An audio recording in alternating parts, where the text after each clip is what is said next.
Hi, my name is Goodluck. In today's video, we will solve this exponential expression given to us, and I'll walk you through on how to solve it. It's very simple. Let's get the solution.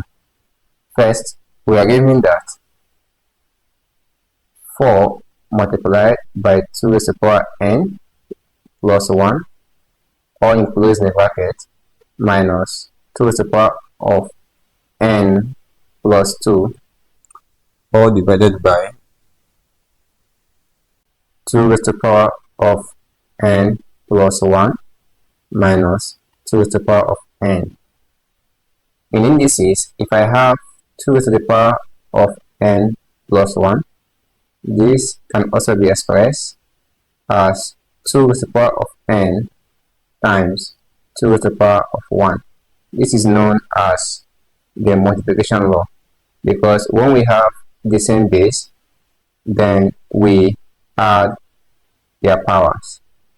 Also, if I have 2 raised to the power of n plus 2, this will be equal to 2 raised to the power of n times 2 raised to the power of 2.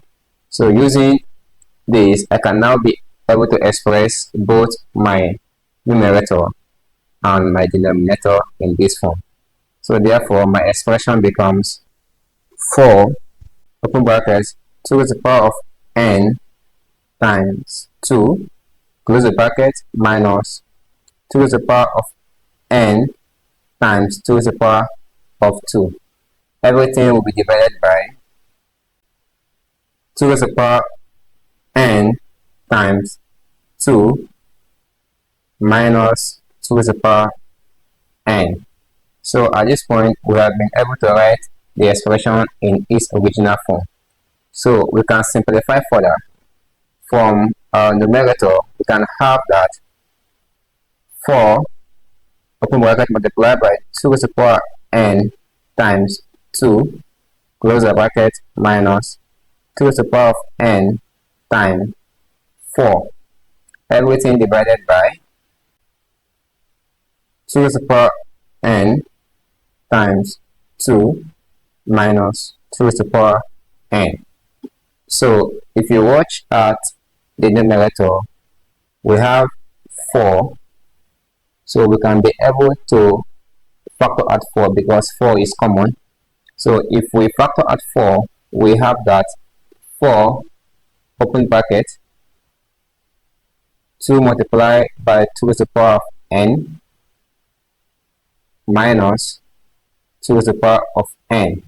So everything will be enclosed in the bracket, all divided by 2 raised to the power n times 2 minus 2 raised to the power n. So if you also look critically, you can observe that there is a common term in both numerator and denominator, and that is 2 raised to the power n. So if we factor out 2 raised to the power n, we have that 4 including the bracket 2 raised to the power n, giving us 2 minus 1 close the bracket, all divided by 2 raised to the power n open your bracket 2 minus 1 to close the bracket. Now if you observe here, we have that 2 raised to the power n, we cancel out 2 raised to the power n, and also 2 minus 1, we cancel out 2 minus 1. So our expression will be left with the value of 4. So therefore 4 is the answer. So have you seen that if we apply our laws of indices, the expression is not as difficult as it looks. We'll be able to arrive at the answer. So if you have found value in this video, please don't forget to subscribe and click on the like button so that this video can be shown by many, and also drop a comment so that to know if you have any issue on any operation we carried out, and I will be willing to help you. See you in the next video. Thank you.